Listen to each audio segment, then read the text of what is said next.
noite, meus amados, e quero saudar a cada um de vocês com essa graça e a paz maravilhosa que nós encontramos em Cristo Jesus. E dizer que é uma alegria, realmente é uma oportunidade muito singular, muito especial, a gente poder ter esse diálogo, né? Essa conversa, vamos assim dizer, via os recursos que a mídia hoje em dia nos oferece. Isso é um privilégio e nós queremos usar isso da melhor maneira que honre e glorifique o nome do nosso Deus, do nosso Senhor Jesus Cristo. Amém? Então, quero convidar vocês para juntos já termos uma palavra de oração para clamar e pedir a presença do nosso Deus aqui nesse lugar. Amém? Senhor nosso Deus, muito obrigado, Pai, por esse privilégio de podermos contigo conversar, contigo, ó Deus, falar. Obrigado, ó Deus, porque Tu tens as palavras da vida eterna. E, Senhor, para onde iríamos, né, se não para Ti? Assim, ó Deus, nós nos prostramos diante de Ti, nós nos colocamos diante da Tua presença, suplicando, ó Deus, vem, ensina-nos aquilo que Tu queres nos ensinar nesse momento, aqui e agora, Senhor. E permita, Deus, que a Tua palavra, ela possa ser realmente árbitro em nossos corações, que a Tua presença, gerando a paz, possa assim ser o árbitro em nossos corações, Pai. A paz que vem de Ti, Senhor, que brota de uma intimidade, de um relacionamento contigo, ó Deus. Eu clamo e peço, também em nome de Jesus, que todo espírito imundo se retire e saia de nossas vidas, agora, em nome do Senhor Jesus. Eu declaro a presença do Senhor, a vitória do Senhor, a alegria do Senhor, aqui, neste lugar, em nome de Jesus. Amém e amém. Bom, pessoal, hoje nós estaremos indo para o capítulo 27. Nós vamos começar a estudar, então, um pouco dessa história que do trama que envolve, né, Isaac, Esaú, Rebeca, Jacó. Nós vamos descobrir que realmente a coisa ali, né, o clima esquentou feio ali entre eles. Bom, vamos então à leitura, tá certo? Do 27 em diante nós vamos começar a ler. E aconteceu que, como envelheceu Isaac e os seus olhos se escureceram de maneira que não podia ver, chamou a Esaú, seu filho mais velho, e disse: meu filho. E ele lhe disse: eis-me aqui. E ele lhe disse: eis que já estou agora velho e não sei o dia da minha morte. Agora, pois, toma as tuas armas e a tua aljava e o teu arco, e sai ao campo, né, e apanha para mim alguma caça, e faz-me um guisado saboroso, como eu gosto, e traze-mo, para que eu coma, e para que a minha alma te abençoe, né, antes que morra. E Rebeca escutou quando Isaac falou ao seu filho Esaú, e foi-se Esaú ao campo para apanhar caça que havia de trazer, né?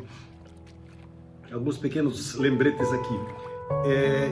Isaac já estava avançado em dias, né? E ele estava já sem a condição de poder enxergar, talvez uma catarata, talvez alguma outra patologia, né? Normalmente a catarata que pega os dois olhos de uma vez só, né? Então, aqui nós temos Isaac chamando Esaú, e esse encontro aqui é um encontro importante porque dentro da situação, daquele momento e da tradição, da cultura daqueles povos, inclusive, né, sempre havia essa questão de transmitir para o primogênito os direitos, né, de soberania, supremacia em relação aos outros irmãos e em relação ao outro pessoal que fazia parte daquela aldeia, daquele povo, daquelas pessoas que estavam reunidas ali, vivendo junto. Então Isaac chama Esaú e diz para ele buscar uma caça, porque obviamente Isaac gostava muito de carne de caça e ele queria experimentar, queria, né, que ele pudesse trazer isso e, portanto, em seguida abençoar. E claro que Esaú prontamente sai e busca a sua caça para deixar, né, o seu pai feliz. Rebeca e Jacó, então, tramam algumas coisas. Vamos ver o que acontece. Versículo 6. Então falou Rebeca a Jacó, seu filho, dizendo: eis que tenho ouvido o teu pai que falava com Esaú, teu irmão, dizendo: traze-me caça e faz-me um guisado saboroso, para que eu coma e te abençoe diante da face do Senhor antes da minha morte. Agora, pois, filho meu, ouve a minha voz naquilo que eu te mando. Vai agora ao rebanho e traze-me de lá 2 bons cabritos, e eu farei deles um guisado saboroso para o teu pai, como ele gosta. E levá-lo-ás a teu pai, para que coma e para que te abençoe antes da sua morte. Então disse Jacó a Rebeca, sua mãe: eis que Esaú, meu irmão, é varão e cabeludo, e eu não, eu sou um varão liso. Porventura me apalpará o meu pai, e me serei aos seus olhos enganador. Assim trarei eu sobre mim, maldição e não bênção. E aí no versículo 13, e disse-lhe sua mãe: meu filho, sobre mim seja a tua maldição, somente obedece a minha voz e vai, traze-mo. E foi, e tomou-os, e trouxe-os a sua mãe, e sua mãe fez um guisado saboroso, como seu pai gostava. Depois, tomou Rebeca as vestes de gala de Esaú, seu filho mais velho, que tinha consigo em casa, e vestiu a Jacó, seu filho menor. Menor por questão de segundos, E com as peles dos cabritos cobriu as suas mãos e a lisura do seu pescoço. E deu o guisado saboroso e o pão que tinha preparado na mão de Jacó, seu filho. Li até o 17. Então aqui nós temos uma situação bastante... um trama muito forte. Isaac, os teólogos dizem que ele deveria ter mais ou menos em torno de 100 anos de idade nessa ocasião aqui. E ele achou que logo iria morrer. Mas o fato é que Isaac, ele viveu até 180 anos, conforme está escrito em Gênesis capítulo 35, que ainda nós vamos ver. Tá certo? Mas enfim, ele achava que iria falecer logo. Então ele precisava transmitir as bênçãos para o primogênito, inclusive a despeito de uma profecia que foi dada em Gênesis 25, verso de número 23, nós lemos lá que Deus disse que o menor, ele teria a supremacia. Isso uma visão profética já do nosso Senhor. E ele, a despeito disso, ele não considerou isso, mas ele pensou: não, ele é primogênito, ele merece os direitos da primogenitura, portanto eu vou fazê-lo dessa maneira. Mas a astuciosa esposa de Isaac, ela chama Jacó e diz para Jacó se preparar, porque era a hora de Jacó receber a bênção, tá certo? Jacó, pelo jeito, era filho predileto de sua mãe, enquanto que Esaú era filho predileto de Isaac, seu pai, tá certo? E aí o seu filho predileto, filho predileto de Sara, questiona a mãe: puxa, mas que negócio é esse? Eu sou diferente do meu irmão, ele tem muito pelo no seu corpo, eu sou mais liso, obviamente a voz também era diferente, o cheiro era diferente, tudo era diferente, tá certo? E aí, se ele descobre que eu tô lá, eu não vou ganhar uma bênção, mas sim eu vou ganhar uma maldição, tá certo? Mas aí a sua mãe foi insistente e disse: não, vai, porque eu vou preparar as coisas e tudo isso vai dar certo. E aí então ela vai lá, prepara um guisado com os cabritos que seu filho trouxe, e aí prepara tudo, tá certo? E provavelmente lá no versículo 15 diz que ele se veste de uma maneira assim mais formal. Quem sabe essa transmissão do direito de primogenitura naquela época tinha assim essa formalidade, e obviamente, quem sabe, talvez uma veste de gala era algo comum na época, a gente não sabe bem ao certo, mas enfim, é assim que ele chega lá perante o seu pai. Então vamos ver o que acontece em seguida, a partir do versículo 18, tá bom? Pois bem, e veio ele, no caso Jacó, a seu pai, Isaac, e disse: meu pai. E ele disse: eis-me aqui. Quem és tu, meu filho? Provavelmente Jacó devia estar disfarçando um pouco a voz para ser um pouco mais parecida com a do seu irmão. Versículo 19. E Jacó disse a seu pai: eu sou Esaú, teu primogênito. Tenho feito como me disseste. Levanta-te agora, assenta-te e come da minha caça, para que a tua alma me abençoe. Então disse Isaac a seu filho: como é isso, que tão cedo o achaste, filho meu? E ele disse, né? Jacó responde para o seu pai: porque o Senhor teu Deus a mandou ao meu encontro. Aqui ele está chamando Deus para ser o testemunha da sua mentira. Versículo 21, ele disse Isaque a Jacó: chega-te agora para que eu te apalpe, meu filho, se és meu filho Esaú, mesmo ou não. Então se chegou Jacó a Isaque, seu pai, que o apalpou, e disse: a voz é de Jacó, porém as mãos são as mãos de Esaú. E não o conheceu, porquanto as suas mãos estavam cabeludas, como as mãos de Esaú, seu irmão, e o abençoou. E disse, versículo 24: és meu filho Esaú mesmo? E ele disse: eu sou. Então disse, o Isaque disse no caso para Jacó: faze chegar isso perto de mim, para que eu coma da caça do meu filho, para que a minha alma te abençoe. E chegou-lhe, comeu, e trouxe-lhe também vinho e bebeu. E disse Isaque a seu pai: ora, chega-te e beija-me, meu filho. E chegou-se e beijou-o. Então cheirou o cheiro das suas vestes, e abençoou-o e disse, eis que o cheiro do meu filho é como o cheiro do campo que o Senhor abençoou. A partir do versículo 28, nós vamos ver a bênção que, no caso, Isaque, ele derrama, ele coloca para o seu filho, no caso, pensando ser Esaú, mas aqui no caso, obviamente, Jacó. Então, apoiado por Jacó, comparece diante do seu velho pai, com enganos e com mentiras, e chegou até a declarar, como nós vimos, que o próprio Deus estava intermediando tudo, estava abençoando, estava conduzindo, e como não era muito hábito de Esaú usar as palavras piedosas, porque aqui ele usa palavras piedosas, não, Deus me abençoou, Esaú não tinha esse hábito, então ele ficou até meio em dúvida, o nosso protagonista aqui, Isaque. E aí ele pede para que os filhos se aproximem, tá certo?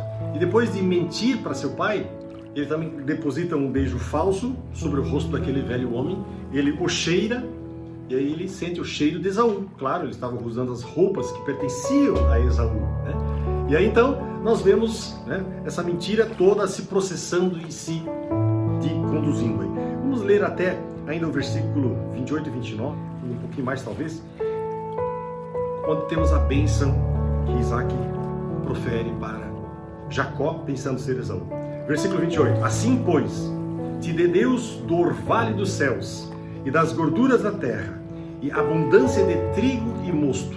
Mosto é um produto derivado da uva que vai produzir também o seu vinho. Naquela época havia muito mais mosto do que vinho, propriamente dito, mas era o caminho natural do vinho. Versículo 29. Sirvam-te povos e nações, e se encurvem a ti. Sê senhor de seus irmãos, e os filhos da tua mãe se encurvem a ti.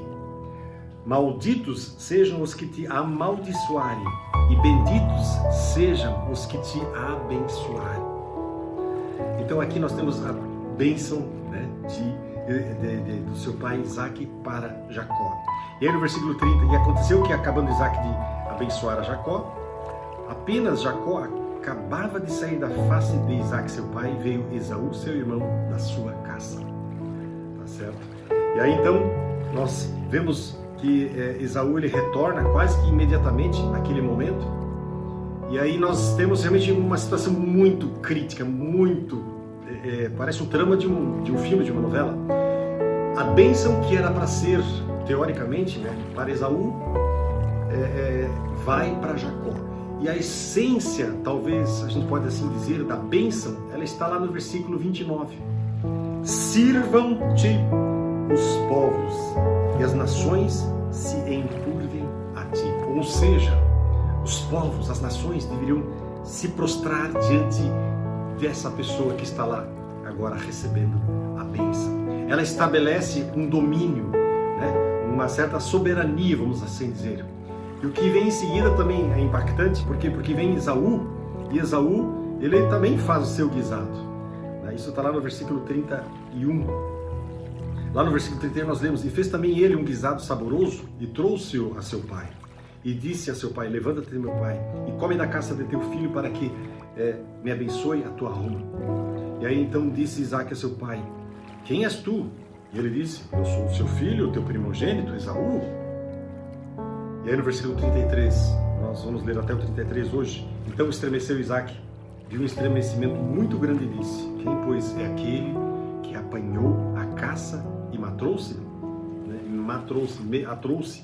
Eu comi de tudo antes que tu viesses, e abençoei-o, e também, obviamente, por isso ele será bendito. Versículo 33, nós encerramos. Aqui nós temos então uma situação muito triste, porque Isaque, ele abençoa Jacó, Esaú, ele perde o direito da primogenitura. Na verdade, ele já havia perdido isso. Ele desprezou esse direito de primogenitura quando ele vendeu por um guisado. Vimos essa história, né, algum tempo atrás. E aí, por direito, vamos assim dizer, né, Jacó se achou nesse direito, a sua mãe também, tramaram toda essa situação. E o que acontece aqui com Esaú realmente é muito triste, porque Esaú também faz um guisado, e esse direito usurpado pelo seu irmão é um negócio que ele não tinha mais volta. Essa bênção não tinha como dizer assim: apaga tudo e vamos começar tudo do zero. Não. Uma vez proferida a palavra, essa palavra tinha validade. E isso é o que acontece. E por isso, inclusive, uma das coisas que nós vemos, por exemplo, lá em Hebreus capítulo 12, versículo 17, fala de Esaú. Diz assim que não achou lugar de arrependimento. Ou seja, o cara, ele pisou feio na bola, né? Mas mesmo assim ele não reconheceu o seu erro, tá? Mas muito pelo contrário, ele ficou irado com o seu irmão e, portanto, ele vai tramar uma vingança contra o seu irmão. Ou seja, mais uma vez, mostra aqui que o seu irmão Esaú, ele de maneira nenhuma tinha temor de Deus no seu coração. Não. Por mais que tentasse Esaú, ele não podia mudar o que o seu pai fizera, né? E além disso, Isaque também percebeu que essas suas tentativas era a vontade de Deus que estava se realizando ali, mesmo que de uma maneira assim totalmente por caminhos errados, mas Deus estava cumprindo o seu propósito. Eu particularmente penso assim que se não tivesse sido desse jeito, de alguma outra maneira Deus teria derramado e colocado essa bênção sobre Jacó, porque havia já uma promessa sobre isso. E essa bênção então ela é derramada sobre Jacó. Amados, isso não é um motivo para que nós, eu e você, façamos e construamos um relacionamento, uma vida em cima de tramas e mentiras. Muito pelo contrário. A gente vai descobrir mais tarde que Jacó precisou passar por poucas e boas para poder entender o pecado da sua vida. Por isso é importante que eu e você, nós andemos na presença do Senhor. Caminhemos de acordo com aquilo que está escrito na palavra, para que a gente realmente possa receber a bênção, porque, meus amados, o lugar da bênção é andando junto com o nosso Deus e nunca longe dele. Amados, coloca a sua vida nas mãos poderosas daquele que pode, daquele que tem poder, daquele que realmente tem a condição de dar alegria e paz ao seu coração. Arrependa-se dos seus pecados e permita que Deus possa realmente entrar no seu coração e gerar uma vida de alegria e de prazer, de paz. Deus quer fazer isso com você. Vamos orar?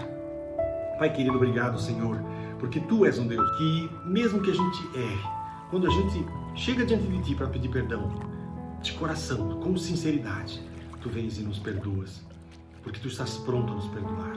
Na hora que nós lançamos e proferimos o nosso clamor pedindo perdoa-nos, Pai. Meu Deus, permita agora que cada vida que está ouvindo esta palavra possa lançar diante de Ti uma oração dizendo: Senhor, perdoa-me dos meus pecados, limpa, lava e purifica o meu coração e derrama o sangue precioso de Jesus sobre mim. Permita, ó Deus, que cada vida possa estar clamando, colocando diante de Ti, Senhor, esta oração. E, meu Deus, em nome de Jesus, entra com providência, com graça, com paz, para que cada vida conheça o poder do Teu amor, o poder da Tua palavra, o poder da Tua presença. Eu oro em nome do Senhor Jesus. Quebra todo o poder maldito das trevas, toda iniciativa do mundo das trevas e todo demônio se retire e saia em nome do Senhor Jesus, porque eu declaro a alegria do Senhor, a paz que excede todo entendimento. Assim oro em nome de Jesus. Amém e amém. Deus abençoe a vida de cada um de vocês. Muito obrigado por estarmos juntos, caminhando, ouvindo, lendo, meditando um pouquinho nessa palavra. São momentos curtos, mas eu creio assim que Deus tem muito a nos falar. Então siga com a gente nessa caminhada, em nome do Senhor Jesus. Amém?